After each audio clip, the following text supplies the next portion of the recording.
Okay, we're live. All right, so we'll call the meeting to order at 3:02. And I'll just say the same thing again. We're just recognize we're recording this and we'll be posted up to the web sometime after the meeting. And we've had nuances preventing us from live streaming at this instance in time. Amber, you said we do have a quorum present, okay? So we're good there. Notice of the meeting, it was in the March 3rd Palladian Times, so we made duly noted notifications to the public. And hopefully people had an opportunity to review the board meeting minutes and the executive committee meeting minutes. If someone would be willing to make a motion to approve those. We got Eric, I need a second. Billy?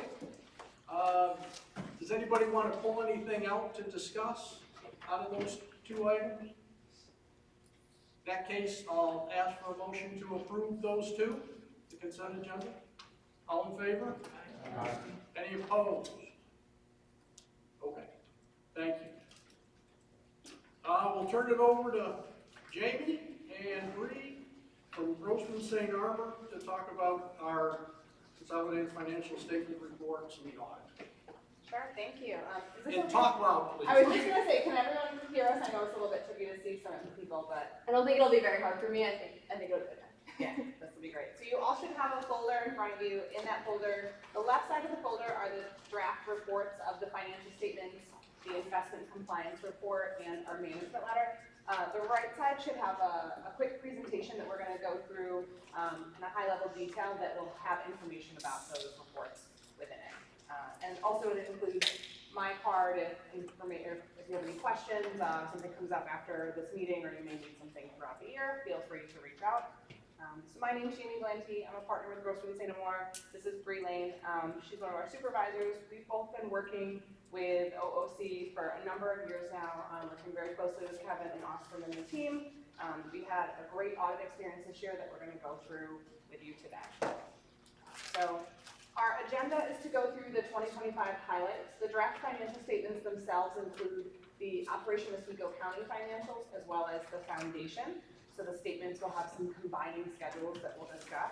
We also have some required communication language. So that's just some boilerplate standard information that we have to share with you as your auditors to make you aware of as a board. And then we'll go through the annual financial information, our audit report, the opinion, the statements themselves, some compliance items, and then some internal control matters. So there's some items that occurred in 2025 that we wanted to highlight for you guys. Operation Oswego County had a net income of about $367,000. That was an increase of about $330,000 compared to last year, and a really big part of that was the BEC building sale. So about $450,000 was received in cash. Gain on sale of land is recognized as income of $360,000-ish, because that's net of some closing costs and the net book value of that building on the books. And then about $122,000 was spent on office renovations this year. You will see that in construction in progress, so it's an asset on your books. And $75,000 was refunded to you guys, well, not refunded, but given to you to help cover those costs by the IDA after an agreement this year. That is recognized as grant income, grant contributions this year. The foundation had a net income of about $7,000, and that is a much more favorable outcome than last year, which was a loss of about $2,000. And that really goes to show that management was putting forth a lot more emphasis on collecting contributions for the fund drive. So that was $27,000 was provided this year, which was an increase of about $15,000 from last year.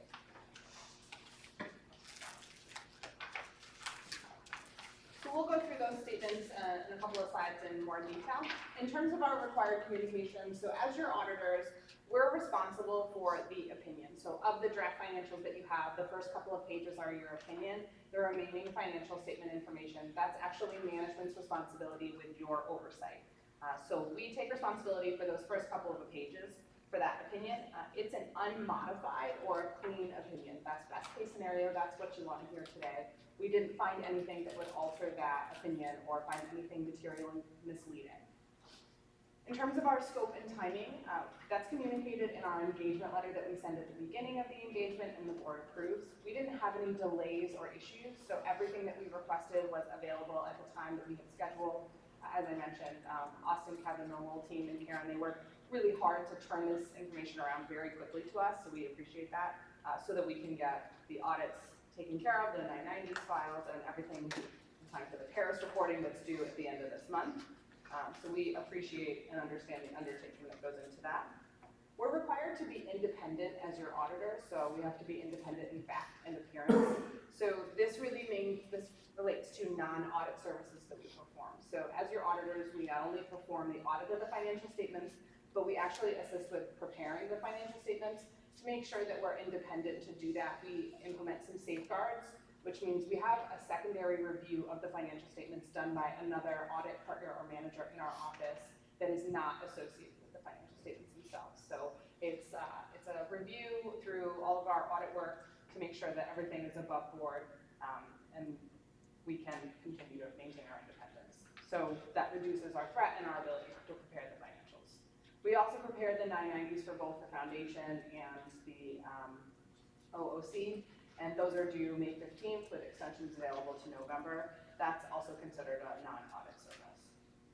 In terms of significant risks identified, I don't love this bullet, I think it's a misnomer, but if you were to read the letter, that's how they have it identified in audit language. Every audit has inherent risks associated with it, risks that we as auditors plan our audit around or to look for. Management override is something that's inherent in almost every organization, and we perform procedures such as looking at manual transactions, reviewing journal entries, etc., to reduce that risk.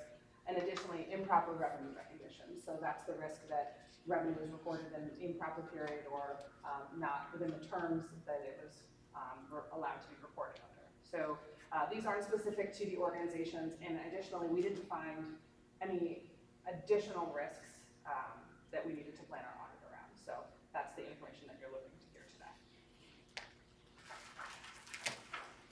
We flip to the next slide. Your significant accounting practices, your policies, they're in note 1 to the financial statement. So the financial statements have the opinion, then the statements themselves, and then the footnotes support all of the numbers that are in the financial statements. So to support those, you have accounting policies.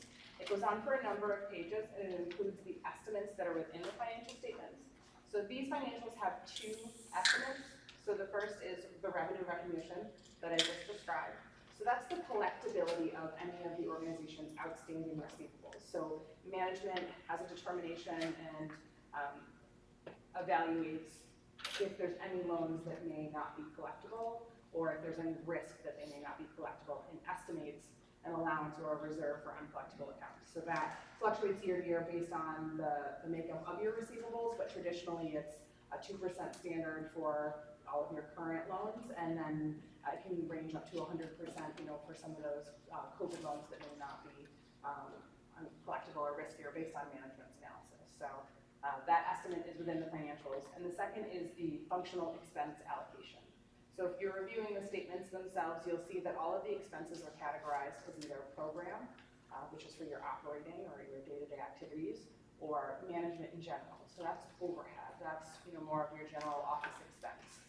And this is important because when grantors may look at financial statements, or a user of the financials may look at these, they want to see that as a nonprofit, you're using the majority of your funding to fund your programs, and you don't have a significant amount of overhead. So management determines an allocation of program and management expenses, and then certain things are allocated directly, such as your depreciation expense by the building that it's assigned to. There's no changes to those estimates in the current year. They're consistent, no significant issues with those. We didn't have any unusual transactions or any difficulties. We didn't have any entries that we proposed that management was unwilling to make. And we only had a couple of small entries this year that we did propose that were accepted by management. So those entries, the first is to roll the Operation Oswego County net position forward. So I know that's accounting speak. So what that means is, at the end of the year last year, the organization had a net position or a fund balance so to speak, in equity. When we started this year, that number didn't agree, which it should have, it's a little story from year to year. And the only reason that that happened is because there was a check that was voided that related to a past period. And so the way that it was voided in QuickBooks, it altered past periods. It was $1,500, it was very small and immaterial, so we normally would never have made an adjustment at this level, at this dollar amount, just we need to make it so that the financials roll forward from year to year. Otherwise, we wouldn't even be discussing this with you. It's an immaterial adjustment. The second item is probably one of the more unusual adjustments that we've seen. So Austin, what did you say, every 11 years? Every 11 years, there's 27 pay periods. So for everybody to know, FYI, if your pay period started on January 2nd, you have 27 this year. Yes. So why that's important is the payroll accrual needed to be adjusted. So at the end of the year, the period may close on December 31st. The payroll runs don't always close so neatly at the end of the year. So you may have a pay period in January that has dates that relate to December. So what actually happened is the cash for the payroll for December 31st was swiped from the account on a Wednesday, and the payroll was paid on a Friday. So that adjusted the accrual to be a little bit different than a normal calculation. And it's not something that has ever happened in the past 11 years. And we don't expect to see it happen again, but it was a little bit unusual, and we had to adjust that calculation by about $11,600. And the last item is there was a credit card statement that was not received timely. Is that right? It was due to the renovations being so, it was really, they weren't able to access the office. Karen wasn't able to go in, and also the mail coming in wasn't being organized as well, so we don't know the exact day that the credit card statement was delivered necessarily. So it was a December credit card payment that was overpaid, and we just categorized it as a prepayment. So it's not a true expense to your bottom line this year because it relates to a future period. It's an overpayment. So again, a little bit of an unusual circumstance related to the renovation.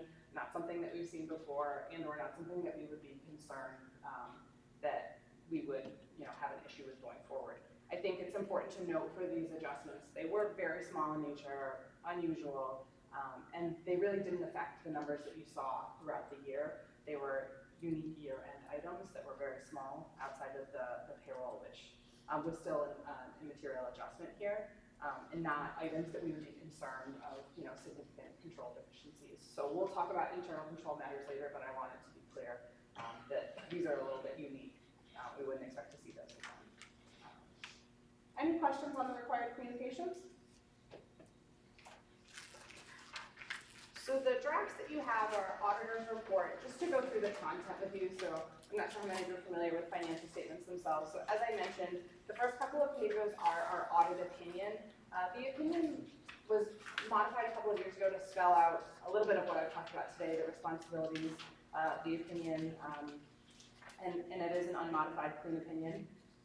The next section, if you don't read financial statements often, I think is the most helpful. It's called the management's discussion and analysis.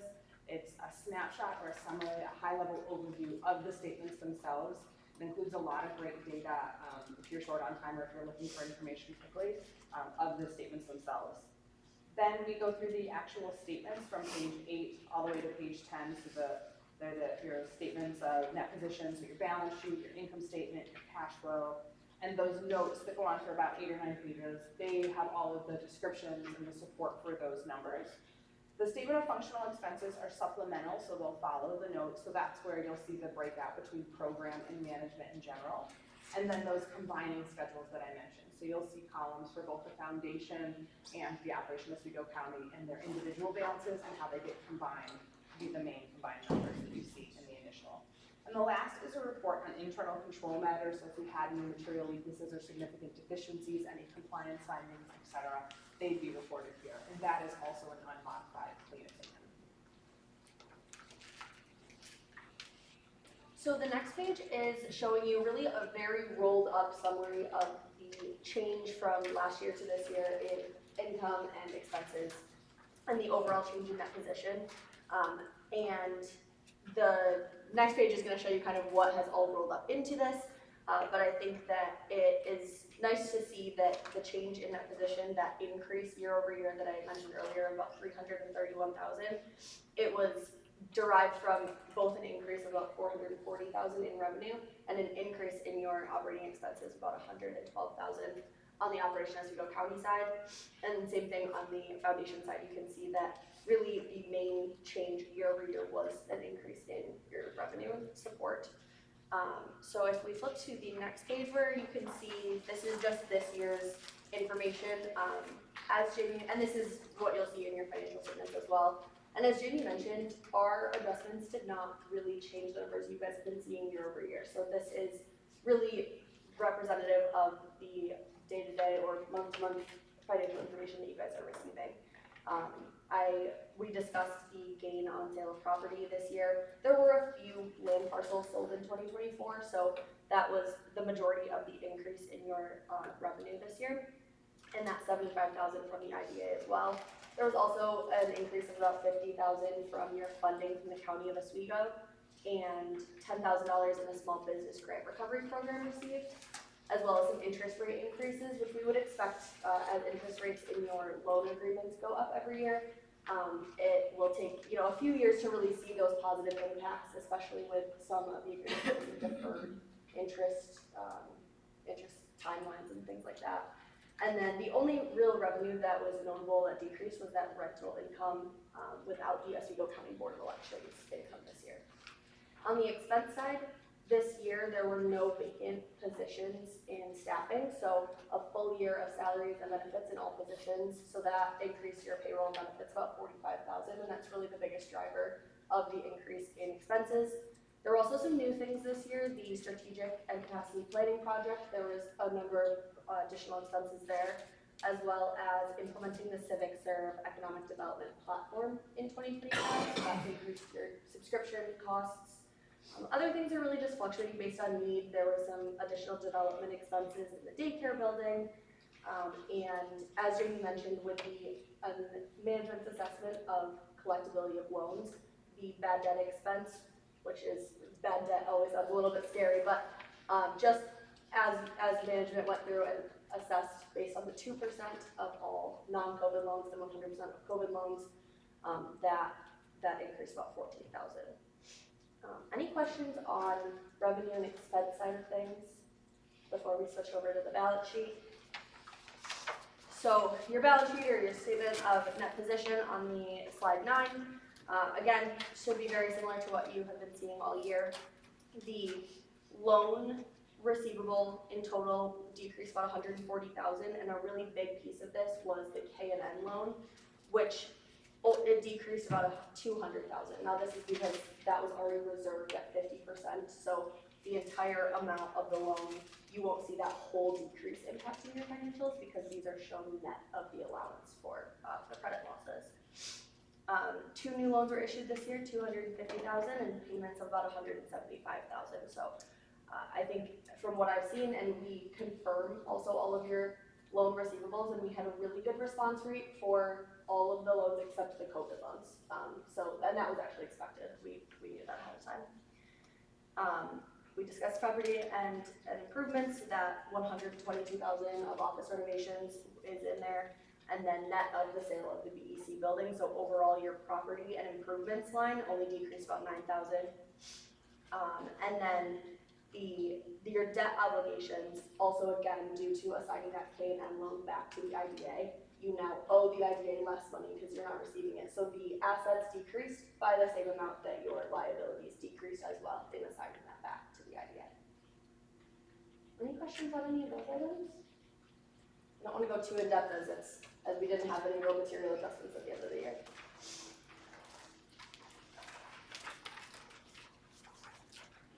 So the next slide is just kind of highlighting some of the other annual financial information that we assess. So the investment policy compliance required by New York State Public Authorities Law, we look mainly at your FDIC coverage and in utilizing the intra-FI services through your banks. There was no accounts that all of your bank accounts are under the $250,000 limit if you're talking individual banks, because IntraFi spreads that out for you.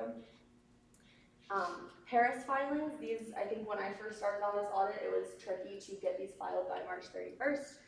But over the past few years, Karen and the whole rest of the office have worked so hard. We have moved up our audit timing to kind of, really get the process moving early enough into the year. So the 2024 information was filed on time during 2025, and we do not expect any issues for this year's filing in 2026, this month. And then we also prepared the IRS Form 990 for both OOC and the foundation. The OOC 990 is currently in preparation, and the foundation is in the review stages with our firm. And then management will complete the CHAR 500 for both of those as well. We estimate to have drafts as of April 6th with the legal. That's fine. Yeah, for executive, Yes. for the executive. So we estimate that we'll have the drafts for the 990s for the review at your April meeting, so that they'll be able to be reviewed and approved by the May 15th deadline. So we don't think we'll have a need to extend, should that arise. It's very easy. For executive committee meeting in April and then the board meeting in May, for full board authorization to file. The last item we have is internal control matters. So you have a draft copy of the internal control letter on the left side of your packet that goes into detail, but internal control matters can range in severity. So the most severe would be a material weakness. We found items that were materially, misstating the financial statements. We did not have any material weaknesses. The next level would be a significant deficiency. So if you've been on the board for a number of years, there was a segregation of duties, significant deficiency that was in place or reoccurring for a number of years. Last year was the very first time that significant deficiency had been downgraded to an opportunity for improvement. So important to note, we don't have any material weaknesses or significant deficiencies this year. That speaks as a testament to how well the controls and processes that the office has put into place. I know it has not been easy. It's been significant strides to put strong processes in place. The next level is an opportunity for improvement. Items that we just want to bring to the attention that may help strengthen things just to bring to your attention that we identified in the audit. So the only opportunity that we have is just evaluating the year-end adjustments. So as we discussed for those couple of corrections we had, they all related to something that really took place at year-end. So they were atypical circumstances, and we do understand it's a tight turnaround from year-end to when we come out to do the audit. So that is a very shortened and condensed review time. So what is happening is, Kevin is working really hard to make some of those year-end accruals and adjustments. And in a normal month-to-month, there's processes in place where Austin may be reviewing things, or Karen's doing something and Kevin's reviewing them, et cetera. There's different levels of controls. But sometimes at year-end, due to timing or whatnot, there isn't that level of oversight over some of those year-end accruals. So our recommendation would really just be to add, a layer of oversight over maybe some year-end accruals that only happen once per year that may avoid these. As I mentioned, they were pretty unusual, atypical, and smaller items. So it's not a severe concern. It's just something that's the next step. So month-to-month processes were really tightened up starting in quarter 4 of 24. So this might be another layer to add to that to help catch anything else. Any questions? I have one thing to add, if I could, just, if you've seen the quarterly, so Jamie and Bree a couple of times mentioned COVID loans, which are quite old. I just want to explain that, so no one leaves here wondering. We do have 2 outstanding loans from our 2020, March of 2020 COVID loan program. They're both 100% reserved. One is, we have judgment against, and it's off to a collection agency here to try to pursue. So far, no luck. We have not been able to really locate the address or contact information for the borrower, so it seems unlikely that's for $9,000. And there's one other operating business that owes us, let's see, it's approximately $1,700. And I continue to chase that person, but at some point here, I may need Kevin Self to shake the tree a little bit. He did before with this particular borrower and had some success. So, but that was at this point several years ago. He's made payments since. When I bug him, but we haven't had any payments now for quite some time. So I'm hoping to reach. Should the board agree when the time comes, maybe we can reach some settlement just to clear that off our books. But both are 100% reserved. Essentially, that means it's almost like they're not on the balance sheet if you'd agree. I mean, it's an offsetting reduction of assets to reduce the same amount as the loan value. So. And they have been reserved at 100% for Yeah, a few yeah, years for, now. yes, Yeah, so that wasn't really changed this year. Yeah, I just wanted to mention that point. It's relatively small fish, but we'll get it. Probably the one that's out for collections will come off the books because of inability to collect any money and enforce its judgment this year, completely written down, and the other one, I'm still hoping we can at least recover some of the funds. So. I just want to state for anybody who's sort of been on the board for 3 years or less, so if you go beyond, 4 or 5 years ago, then we had probably 3 or 4 items that were just chronically on there every year, and we've chipped away at those in terms of, filing Paris Lake, we've gotten that, so we don't do that anymore. The segregation of duties, I think that was something, with our current staffing, we have the ability to do all these things, and I think that was something that, kind of really came together, so I really thank the staff for being able to work together and do some of those things, and I think that, if we're at the point where we have this, and as Katie said, it's sort of a little bit of a unique, I think that your team was in by January 10th in our office doing field visit. I don't think we had our bank statements for December, so it's a little bit of a unique thing. But I think what we'll do is we'll do some stuff to either in the month of December, do some sort of year-end things, and then hopefully we don't have any kind of unique challenges that pop up in December that we haven't had a chance to even reconcile by the time you guys come in. But we'll definitely have some processes going forward to just look at on an annual basis, stuff near the end of the year. And I think especially with knowing that you guys were out of the office for some time and in scattered locations, and Kevin, you were remote for a lot of 2025, I believe, right? So the fixes that you guys have implemented as an office over the past few years to really chip away at some of those issues are so strong that they're working when you guys are kind of in the midst of a chaotic construction. I think that speaks volumes as well. Yeah, we were out of the office from October 15th to about January 5th. So as you guys were coming in for the visit, was actually right where we were coming back in. Were we the first people to use the conference room? All the dust, just about, yes. So does anybody have any questions for our auditor? Last thing I'll say is that the audit committee did meet on Friday. The same presentation was provided to the audit committee. The audit committee had taken an action at that meeting to make a recommendation for the full board to accept and approve the 2025 auditing financial statements. So on that note, we need somebody to make a motion to approve the resolution of the audited consolidated financial statements. Alan and I'll second. Rick. Any discussion? All in favor? Any opposed? All right. Annual report 2025. Sure. I'll go over this, but I may call on Alice a little bit. Thank you. Put this together, but so you have in front of you the 2025 annual report. This is another document that's sort of as a not-for-profit for the department, especially as a ABO. So we have to file an annual report with the New York State Authority Budget Office, similar that we have to, have the financials here. So you have in front of you.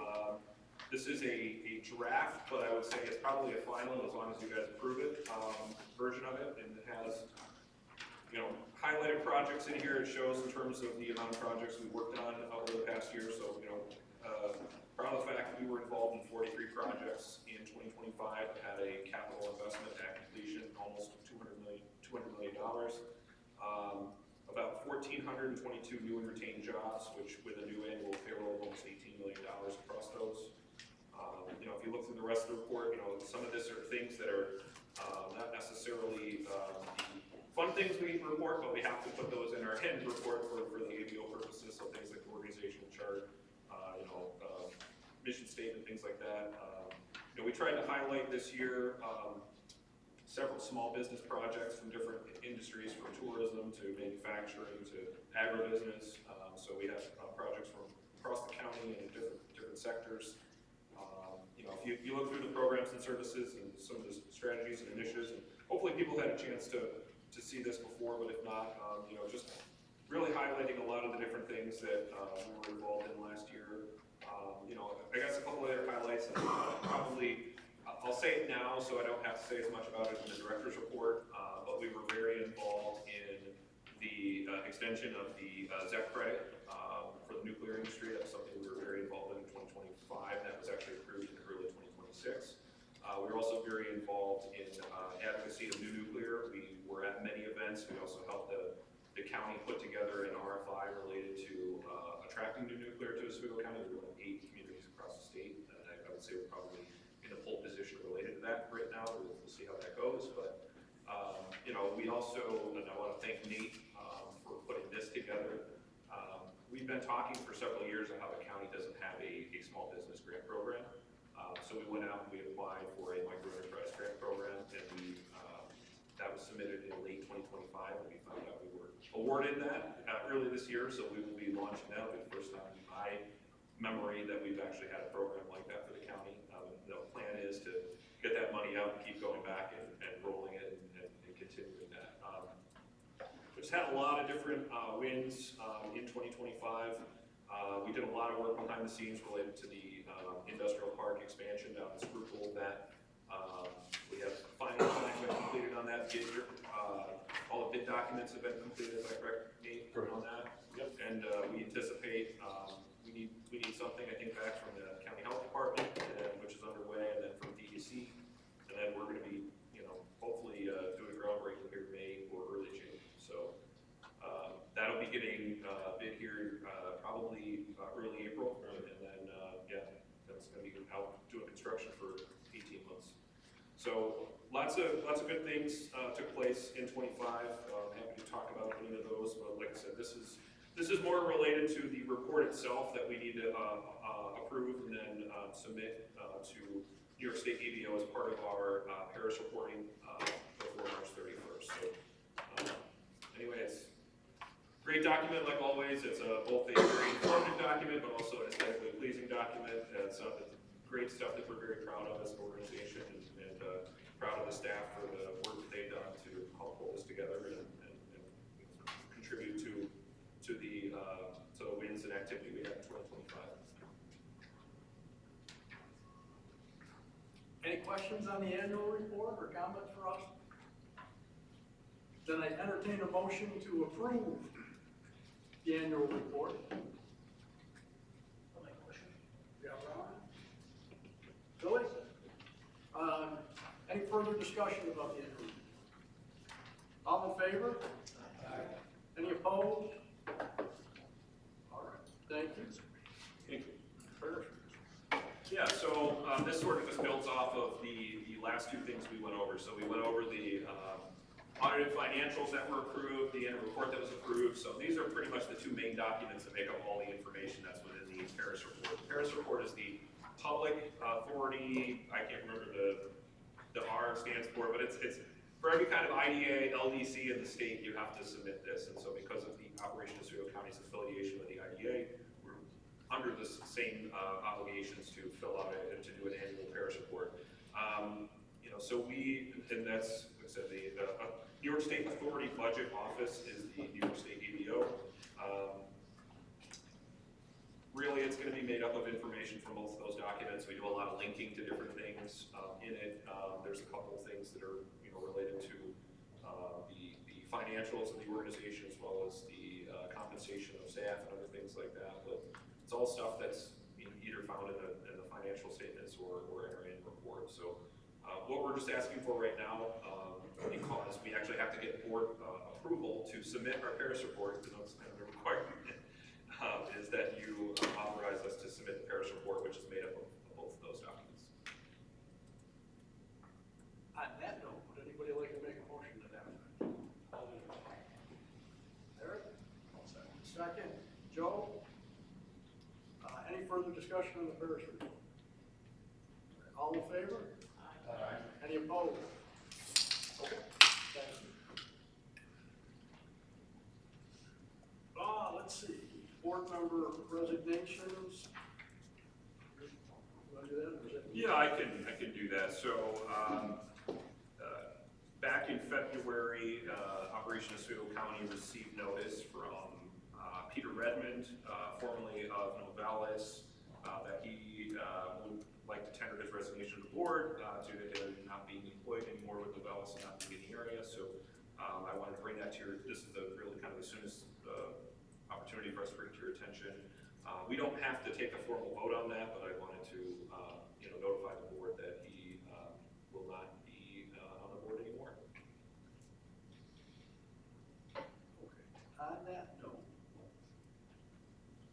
talk about the nominating committee. Yeah, you can go on to the annual meeting, yep. Okay, so going into the annual meeting to discuss nominating committee, we'll end up having 4 vacancies. Right now, Ron has agreed to chair the nominating committee along with Ed Gilson. I would like at least 1 more or 2 more if 2 people are interested off the board to be part of that committee, so we've got some depth going forward in nominating committees for future years.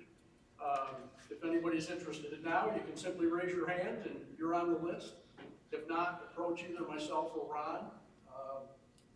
But it may become like our annual board performance survey where we call around if we're looking, okay? It's good to have a group of people. So right now we've got 2, it'd be nice to have a group. The only thing it can't be Billy somebody. Galloway. All right, there we go. I was gonna say, the only thing is, it can't be somebody who is also up for renewal this year. Yes. Are you up? I don't know that, but we'll check. All right, we can confirm.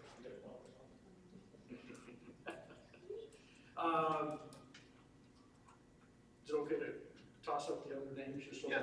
Okay, so the vacancies will be Ellen. She's had too much of driving from the North Shore, so she's gonna stay at home. I have thanked her profusely and kind of begged, but not really. But Ellen will leave at the annual meeting, so she'll be finished at the annual meeting. Shayna Tucker, due to changing responsibilities really with the Shevin Foundation. So she's stepping off. Dan Murphy from National Grid, and then Peter Redmond, who we discussed previously. So those will be the 4 vacancies that we look to fill. Just so everybody's aware, whoever Ron's group comes up with, so there are some people who've already indicated interest, but there could be more. So if you do have any interest, certainly pass those, or not as individuals, but other people who might be interested, please pass those names around. But we'll be looking for a list of names, and we'll be looking at the annual meeting to approve that slate of candidates. And of course, we will also take during the meeting a request from the floor in case anybody wants to throw a name on that. Okay. Never like getting names from the floor or anything. No, we got to do it, so you never know. Like to script that as much as possible. So strategic plan? Sure, so as many of you remember who were at the December board meeting, we provided a draft strategic plan at that time. We requested input from board members. I did get from several board members, Tom Roman included, some tweaks to it, just in terms of just providing some input, which was incorporated. We also, from there, the executive committee reviewed it at their January committee meeting. At that meeting, they passed a vote to recommend the approval of the board meeting at this meeting, or March meeting. We also went over it with staff several times. We created sort of you don't see it here, but we created an internal document, sort of just kind of showing a little bit more on, the inside how the sausage is made in terms of who's going to be responsible for certain things, and creating some other sort of milestones within the milestones of the strategic plan. So this is a document that we are requesting to be approved now. This started as sort of a 5-year strategic plan, but then as we went through it, we noticed that pretty much everything was going to be either completed or started by 2028. So we said, well, how about we call this a 3-year plan for now, and then obviously as we get closer, we'll see if it gets extended out beyond that.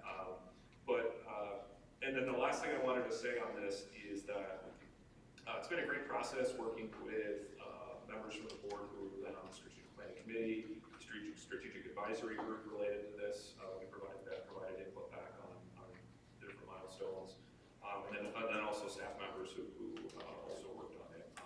And the process going forward will be that each of the committees, the real estate, the marketing, the business outreach, will be responsible for certain areas of this, and so on an annual basis, we'll be sort of reviewing, hey, did we meet these things? Did we not? Do things need to be adjusted? Are there other things that should be priorities or deprioritized? And so really to have this be a document that gets oversight from the board level, the committee level, to make sure that we're staying on track and doing things that were identified by the board as the most important moving forward. So take any questions at this point related to it.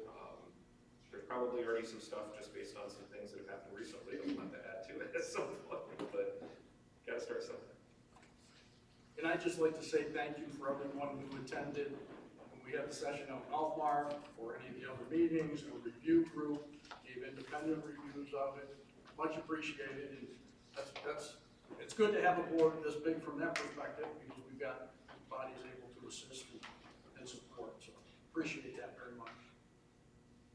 I guess one last thing I just want to say, in terms of it, it's not a super long document, but it is a large document. Some of the main priorities that we are getting underway here in 2026 doesn't mean they will be completed in 2026, but there are main priorities in 26.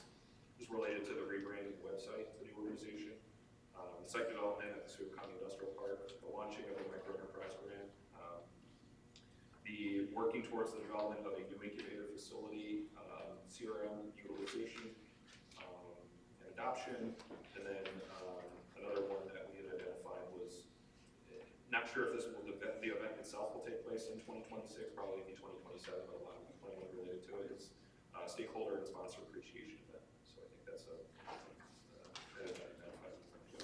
really put in place. So obviously not everything, but just kind of looking at, if there's things that we need to get done and completed here this year, these are the things we're identifying as the priorities. We do need a motion to approve, if anybody is willing.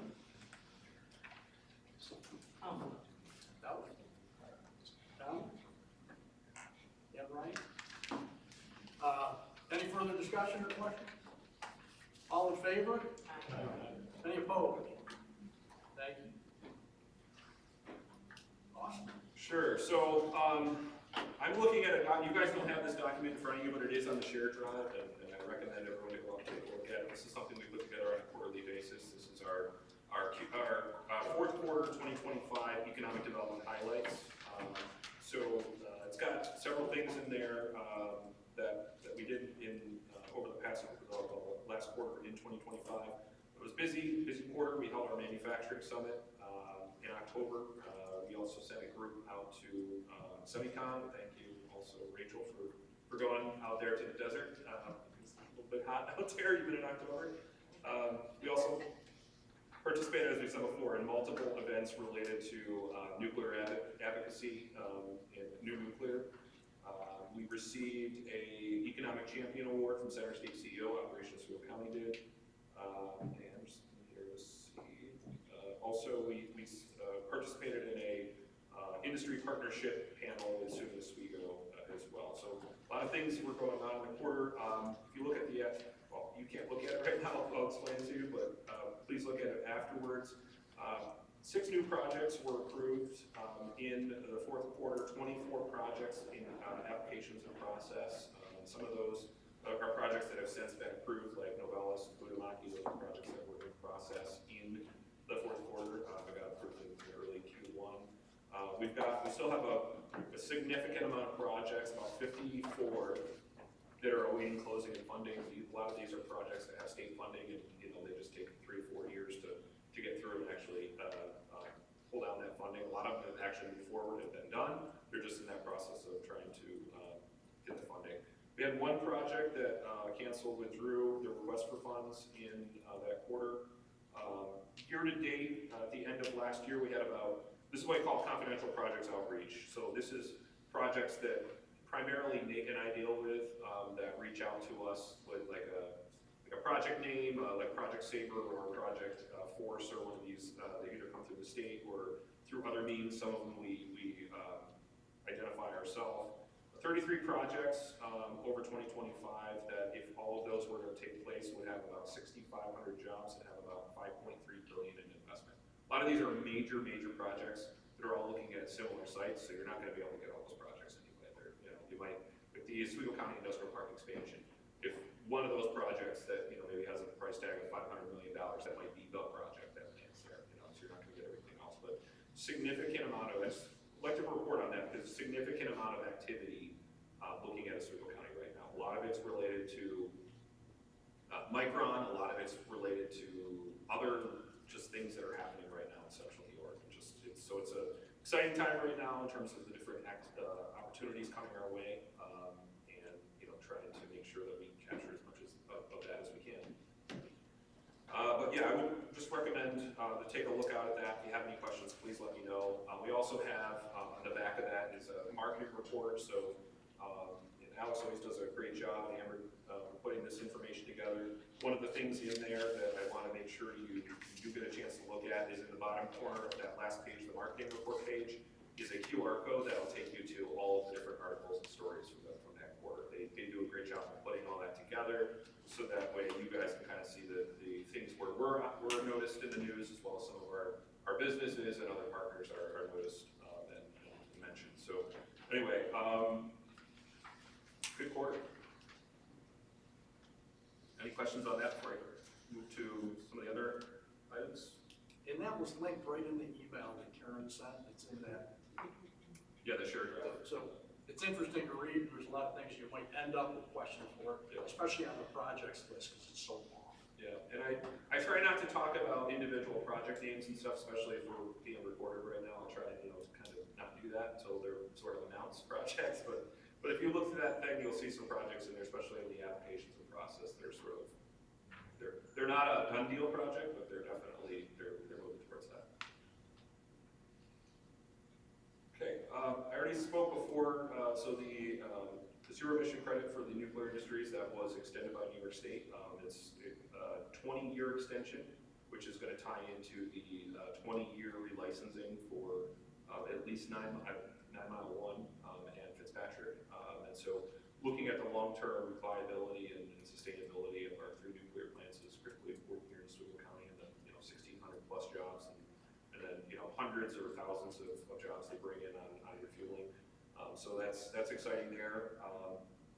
It was one of those things that we felt pretty good about, but until it actually was approved, you just never know where that'll go. That was the program that actually saved the first time around when Fitzpatrick was announced to close back in 2016. That was the program that was developed by the state to save Fitzpatrick, really save the upstate fleet, and happy to see that has been extended for their long-term viability now. With that, new nuclear plant advocacy, this is something we've been doing a lot around in terms of working very closely with the county. I would say this is probably one of the county's highest priorities right now. Worked with Rachel and with Alex here, and I apologize if I mentioned anybody else who was involved. But we also had over 90 support letters that were submitted, many of those from in this room, so thank you on that. That went along with that application that we submitted in. We also put together a video from the community that will actually, the county is going to be paying for some ad space, for some ad time for that to be run as a commercial in the coming months related to our friends in Albany to try to help influence that process. That's the county doing that directly, not our office. But we were involved in the creation of that video. Not sure when we're going to find out. We were sort of told when we originally submitted that to look out in January, February for a more developed RFP that hasn't come out yet. I kind of look at that. Maybe that means that it's pretty easy to know where this goes, and so maybe they're not going to have to go through that process. But still waiting to see what comes next out of this. We have good connections with NYPA, NYSERDA, and our other state agencies about where we stand with that. Already kind of talked about the Oswego County expansion updates. Nate, anything you want to say about that? I know that's been your baby for 2 years now. No, I mean, I think we're on schedule, which is a good thing to be able to share. A couple final items that we're working with, and as we mentioned before, the bid package should be public here in the next few weeks, and that really is a change. It's the next phase, if you will, of the project, going from sort of the theoretical and the administrative sort of background to now we're moving into the actual project itself. So I know my job will change quite a bit as we get boots on the ground out there, which is great. But I'm looking forward to it. Thank you. An event that we are we've been asked to be a part of the Mohawk Valley Brownfields Developer Summit. This is April 21st to 22nd. Several of you may have actually got an email about this today. I'm going to actually be moderating a panel and potentially speaking on another panel at that event. It's going to be out at Herkimer Community College in Herkimer, New York. But we've been asked because of all the things that we're involved in to sort of take part in this. Also bring some of our brownfield sites that we've had a challenge to redevelop. Bring those, put together some posters and some other things to help advertise. So we're going to be doing some work on the Nestle site, although that has a developer, and that's going to be moving forward. They were good with having that be showing an example project of a brownfield redevelopment. And then the other one that we're going to have is called Columbia Mills East. It's the Nixville owned property in the Minetto right on the river there. It's about 900-foot frontage on there, and a dilapidated, just old building related to the former manufacturing uses there. So site with a lot of opportunity, but it's been a real challenge. So those are two that we're going to highlight there, and network with the development community and the consultants and experts in brownfield redevelopment that they bring together. So if anyone here is interested in that, attending it, please let us know, and we'll see if we can get you set up. I do want to, so the next thing here, this is my fault, oversight on this side. This should say not Village of Pulaski, it should say Village of Mexico, $4.5 million New York forward. But I was a little lazy and I left the Village of Pulaski DRI, and it should have been changed to so that's on me. But the Village of Mexico was recently announced as the winner of the $4.5 million New York Forward Initiative. We went to go celebrate that with some staff in Casanova a couple weeks ago, and I'll be sitting on I'll be the co-chair. Someone from the regional council has to sit on that along with the local person this year. But I will be the co-chair for that, along with Mayor Terry Grigshaw from the Village of Mexico. So any developers who are interested potentially in doing a project associated with that, please, if anybody from this room or others you think of, please let me know. The way this is going to work, they submitted an application, proposal, saying, hey, these are our sort of what we've identified as our redevelopment opportunities. Here's our boundary. It doesn't mean it's necessarily limited to those projects, but here's sort of our larger vision. And the boundary is usually pretty concrete. The boundary that they've identified is primarily along 104 on Main Street there, from end to end of the village, within sort of their downtown core. But there will be a call for projects coming in May, June, usually goes through July, for any new projects. So what we always see happen, and it happened with the city of Oswego with their DRI, happened with the city of Fulton with their DRI, Phoenix, their New York Forward, and the Village of Pulaski with their DRI, is that they'll submit projects, people will submit projects and say, well, if you win, great, like keep me in the running for this, but what happens is a lot of people come out of the woodwork after you win. Like after the money is there, it's a definite thing, like people will just kind of come out and say, oh, well, I didn't think it was real before, now it's real, like, how can I get involved? And so we know that there will be additional projects that will come in. There'll probably be, somewhere double to triple the amount of requests that there is funding, and then it's going to be a work of the local planning committee to determine what projects are the priorities to get submitted to the state to be funded. They always ask us for more than more than $4.5 million. Usually for these, it'll be probably somewhere in the $6.5 to $7 million range. So the state has some leeway and authority to pick projects that they like. We try to keep it as close to. I try to keep it as close to $4.5 million as possible, so that way we have more local control over what gets funded.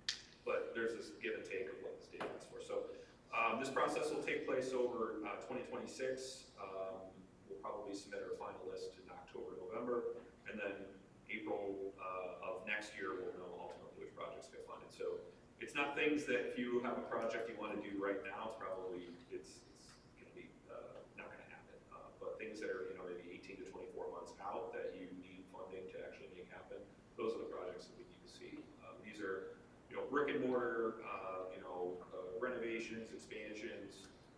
It could include some equipment for say, for example, a restaurant or something like that as part of a project that's doing some other things. to see revitalization of a downtown area. I call it baby DRI. It's half the money is the DRI, and it's for communities half the size of the DRI, so it kind of works out. But excited to see where that goes.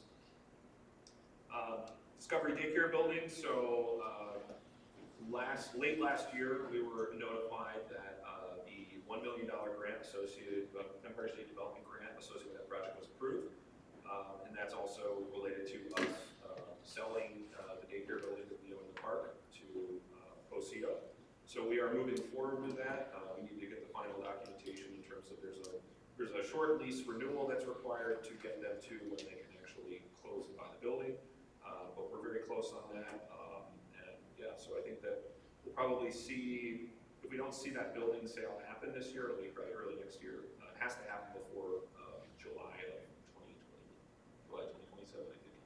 So, but yeah, so we're working on that right now, a little bit of an extension, a lease extension to get them to that period, but they can close anytime between now and then. So that'll be nice to kind of have that off of our books. For those who sit on the real estate committee know, that's a building that on a good year we break even, and on most years we don't. And so to be able to help get that building over to them to make the expansion that's needed, I know it'll probably be a relief to the real estate committee, at least to see that one off the books. Between the BDC and that one, we got rid of our, got the buildings off that needed to. So, Hudamaki, I'm kind of talking about both these, Hudamaki and Novella. So these were projects I mentioned before. These are ones that we had started work on that in 2025. Hudamaki was actually an expansion project. And Joey can talk about that one a little bit, but that was one that came through.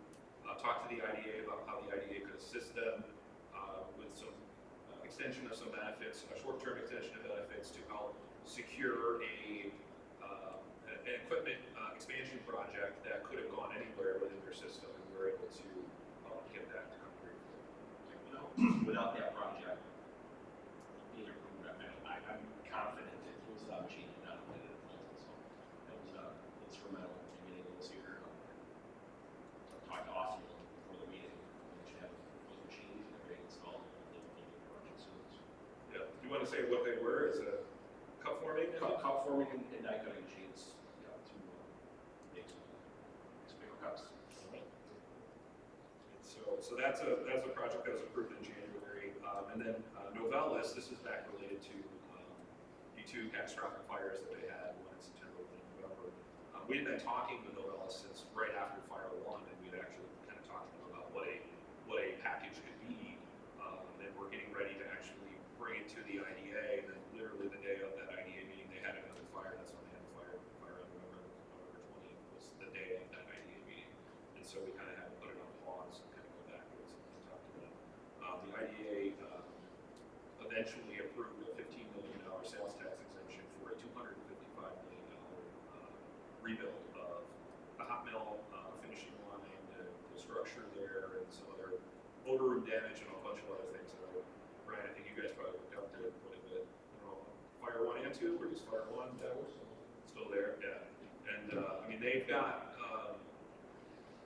talked to Kevin Shutt there, says, at any given time they have, 500 to 600 contractors on site that have been there for months, staying in hotels, just, a lot of local people, but also a lot of people in the rights and stuff out of town to rebuild up there. So we're hopeful that, based on the trajectory they're on right now, that they're probably looking near, probably summer of this year as restart. Because we have the camera on, I don't want to use any specific dates because I don't want to get myself in trouble, but I think they're looking at probably summer of this year as their targeted date to have the hot mill back in operation. But I know a lot of people are working really hard to get that done. And throughout all this, they haven't had to make any major layoffs or anything like that. Done a little bit of restructuring and some things like that. But they've kept people employed. And they've sent people around to other plants to keep them on payroll and do other things. Except for a long term. So happy to see that. Hope to see them back in full operations. I'll cut through the last few here. So already talked about this. The Oswego County Micro Enterprise Grant. This is something that as long as I've been in this position, I was like, we need to have a program like this. counties across the state have these programs to do small business grants. We get contacted all the time. I would say, when we have small businesses reach out to us, 3 out of 4, 4 out of 5 are asking about grants. We always have to tell them, well, fortunately, we have loan programs, but we don't have grants in our office. Your project isn't large enough to get a grant at the state level through the CFA. So, we'll let you know if something comes, but unfortunately, we can't help with that. And then those things either have they go one of two ways. They say, okay, well, tell me about the loan programs you have, and then we work with them that way, or they leave with a bad taste in their mouth and say, well, other places have these. So we made it a priority that we need to have a small business grant program. Now, it's not going to meet the needs for every small business. They have to be between 1 and 5 people. They have to be either the owner has to be a low to moderate income owner, or they have to create low to moderate income jobs. But outside of those things, if they can meet those criteria, they're eligible to get it. You can't use it for constructing buildings. You can't use it for any major renovations. So we say use it for equipment. You can use it for working capital. I mean, if you hire people on, or you hire people, you can use it to reimburse yourself on payroll expenses, things like that. As long as there's an expansion project at the time too. So it's going to be a great thing. We only have $300,000, and of that, about $255,000 will be for the grants themselves. The others are sort of some of the administrative costs of the program costs. Nate's going to be developing his own microenterprise training course, so we'll be doing that. We'll be utilizing some of our other existing partners who work within that, SBEC and some others. But it's going to be a really exciting thing, and I think this is one of those that I've been talking to the legislature about this at every EDP meeting on a monthly basis. And then we got it approved, and they said, well, we're going to really need you guys for your help to let us know of those small micro businesses in each of your constituents and your communities to help get that money in. So I think that'll be a nice partnership there as well. Need anything on next? I know that's another one you're going to be kind of working on. Anything else we need to know about that? No, I think we'll be rolling it out, probably early summer, with the town of Oswego. They just had a first meeting with the state last week. County's got some resolutions to do, and we've been forward on their end. So there's some administrative work on the back end and things that we're doing. Midsummer, probably, around that. We're trying not to do any real publicizing of it yet, because as soon as we do, people are going to be knocking the doors now to get grant funding that probably won't be available for another 4 or 5 months. At least until. And even when it rolls out in midsummer, that's just a pre-application. There's a whole process after that. So it will take. My anticipation is that we'll sort of do a formal sort of launch or discuss it at our annual meeting, and hopefully have our documentation, our ducks in a row, to be able to start accepting applications and things later this summer. But at least let people know, hey, we're gonna have some grant funds in the very near future. I'll just turn this over to you on the office renovation. Yeah, we are 99.9% done. We have a couple of wires, internet wires, and camera system yet to put in, so we're working with computer out the to kind of just finish those pieces off. So, but once that is done, we will be done completely with the project. Right now, we will be at least $10,000 in the budget, which is good. So, I think the product's been a good product. Hope you'll see it, enjoy it.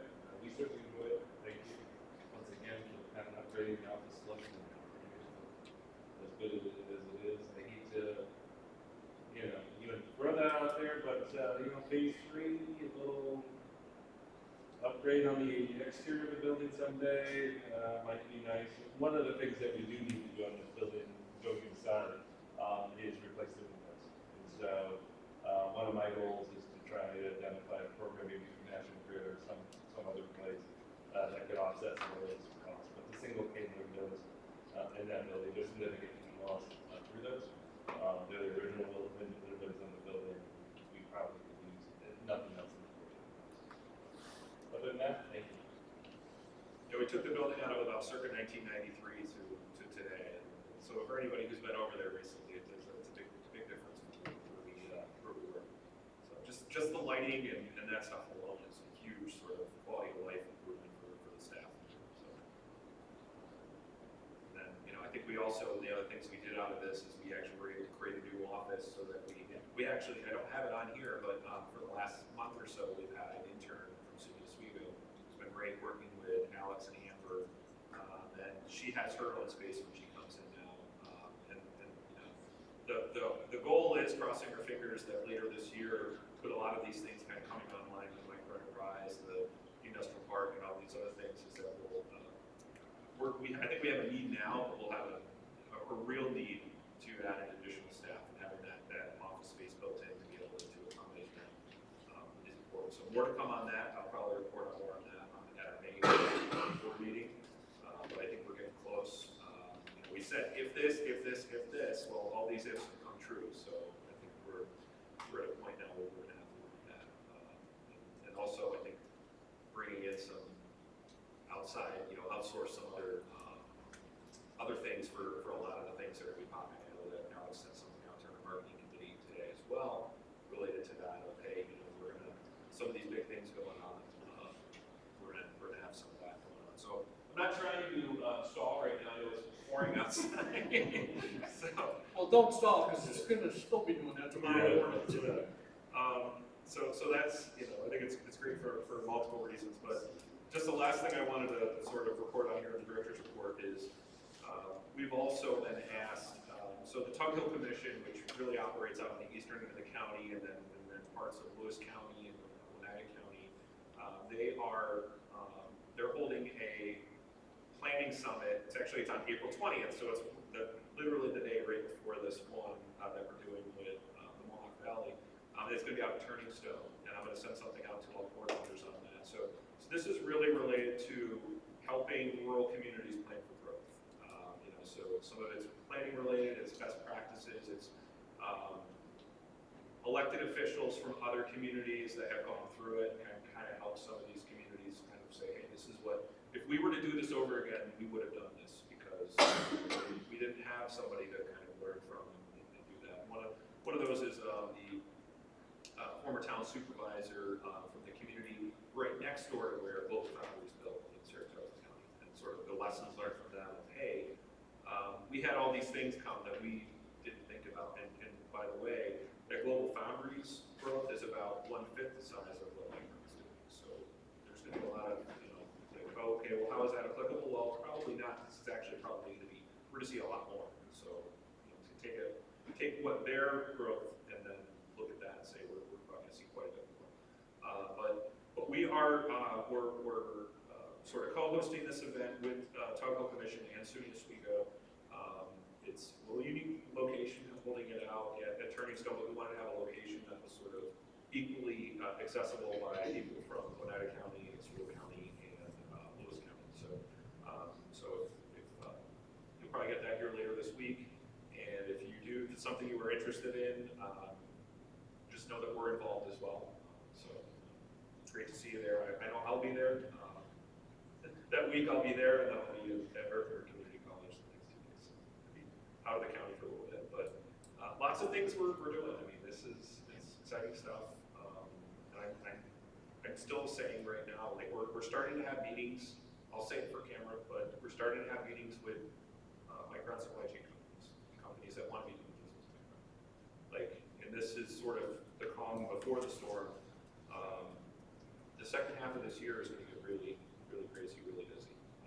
I will also say right now that we're probably going to have a lot of meetings for, as I said before, like some of these sites can only be used once. Some of these projects that are going to be coming with Micron, it's going to be 5, 6 companies all bidding for the same work.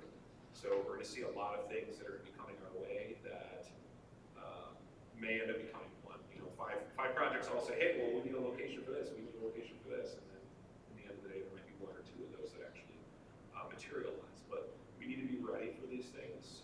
We need to be, one of the other things that we're doing, and I just had a meeting last week with Center State CEO as well as the TDO, was they're doing this local, it's called SCAN, it's this local supply chain activation network where they're actually trying to identify companies locally that may not be part of the supply chain for semiconductor, but could be. So Michelle, you've been identified. John, your company's been identified. There's several others that have identified that, you know, with certain certifications or certain things, there's there's nothing saying you guys couldn't be supporting either Micron directly or their supply chain company here. And then, tooling behind other things that they're be needing. So there's a lot of opportunities, not just for things to come here and move here, but for businesses that are ready to grow. And I will say the same related to the nuclear supply chain. If we can, land another nuclear plant or two, there's going to be a lot of opportunities for businesses that are here to do business with them. And I want to see a little more of what that looks like. So, a lot of things going on. Any questions on any of the above? I know I kind of went through everything, so if anyone wrote something down and has some more information about it, happy to talk about it. If it's to get any details on any projects, maybe we probably better do it off screen. But very exciting time. Very busy. One thing I often talk about the Tug-Hill Commission. That's interesting. They send out a periodic newsletter, and I think it's monthly, although it might be more frequently. But they list upcoming trainings that might be of interest to people that are generally online. It could be for zoning, it could be for planning, it could be for setting up an ordinance for solar or against solar. It's also wildlife related. It's a whole gamut, but you can get on the distribution list for that. Just see it when it comes through, and you might go down through the list and say, that's interesting to me. I mean, they had a great one on wolverines a couple of weeks ago, so. I just like wildlife, so that was interesting to me, but there's a lot related to, that's usually how I go through zoning board of appeals training and connections through that Tug-Hill Commission. So you can get on that if you're interested in it. I'm sure you can just go to the website and click a link to get on the email. All right, we up to next meeting? May 4. About other business review. Will it be here as well?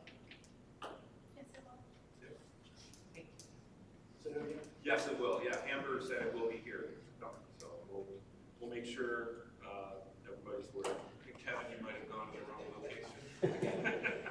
I won't make the same. Yeah, all right. You said that last time. It's nice, isn't it?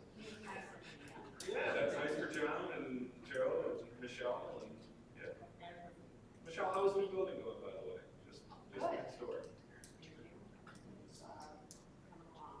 Good. Any other business for the board? I'd entertain a motion for adjournment. That was 2. All in favor? Aye. All right. Stay dry.